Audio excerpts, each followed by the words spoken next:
សួស្តីសូមជំរាបសួរអ៊ំពូមីងបងប្អូនបងដែលកំពុងតែមានតម្រូវការធ្នើចាឥឡូវនេះគឺនាងខ្ញុំឆ្លៀតមក review ធ្នើក្នុងសំណាញ់ជូនពុកម៉ែបងប្អូនមើលតែម្ដងចាដោយសារតែពេលនេះរៀងល្ងាចដែរចឹងជាងគាត់ឆ្លៀត review ជូនទៅហើយដោយសារតែខ្លាចទៅអត់បាន review ដោយសារពេលល្ងាចចឹងណាពុកម៉ែបងប្អូនចឹងធ្នើនេះគឺប្រភេទធ្នើក្នុងសំណាញ់ហើយទីតាំងរបស់គាត់នេះផ្ទាល់គឺនៅខាងមេសាំងដែលគាត់បានកំងធ្នើរបស់យើងចាគឺស្អាតមែនទែនធំទលាចាគាត់រៀបធ្នើ6ជួរចាអត់ថ្នាក់នឹង2ជួរ4ថ្នាក់ទៀតគឺគាត់រៀប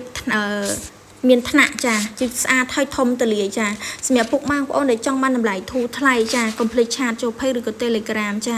ដឹងស្រាប់ពុកម៉ែបងប្អូនឥឡូវថាបច្ចុប្បន្ននេះគឺពិបាករកលុយមែនទែនមិនថានៅភ្នំពេញឬក៏តាមបណ្ដាខេត្តទេគឺពិបាកដូចគ្នាហើយចង់បានតម្លៃធ្នើធូរថ្លៃហើយមានគុណភាពចាកុំភ្លេចឆាតចូល Page គឺមានតម្លៃក្រោមទីផ្សាររហូតដល់ 30% ពុកម៉ែបងប្អូនខ្ញុំសូមបញ្ជាក់ជូនណាសម្រាប់គឺមាន